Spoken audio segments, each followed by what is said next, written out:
کیا آپ جانتے ہیں کہ انسانوں سے پہلے اس زمین پر کس کا راز تھا اور شیطان آخر شیطان کیسے بنا؟ تفسیر ابن کثیر کے مطابق آدم علیہ السلام کی پیدائش سے ہزاروں سال پہلے زمین پر جن آباد تھے، لیکن جب انہوں نے زمین پر خون خرابہ اور فساد شروع کیا تو اللہ نے فرشتوں کی ایک فوج بھیجی جنہوں نے ان جنوں کو کھدیڑ کر سمندروں اور ویران جگہوں میں دھکیل دیا۔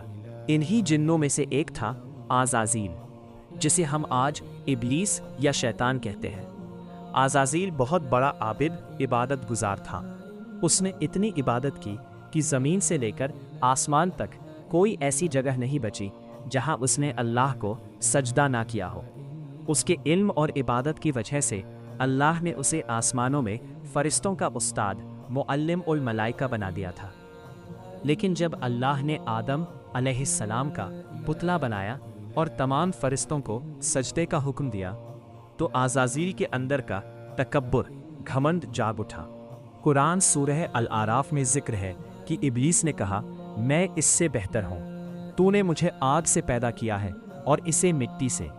اس نے آدم علیہ السلام کی تعظیم کرنے سے انکار کر دیا۔ اس کے اسی گھمنڈ نے اس کی لاکھوں سال کی عبادت کو راکھ کر دیا اور اللہ نے اسے ہمیشہ کے لیے اپنی رحمت سے دور مردود کر دیا۔ جنت سے نکالے جانے پر ابلیس نے اللہ سے مہلت مانگی کہ اسے قیامت تک زندہ رکھا جائے تاکہ وہ آدم کی نسل کو سیدھے راستے سے بھٹکا سکے۔ اللہ نے اسے مہلت دے دی۔ سبق یہی ہے کہ تکبر، اہنکار وہ پہلی بیماری ہے جس نے عبادت کے پہاڑ کو بھی چکنا چور کر دیا۔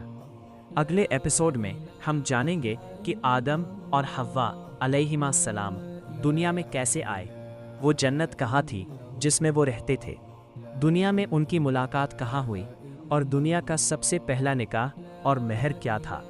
جاننے کے لیے حکمہ ویژولز کو ابھی سبسکرائب کریں۔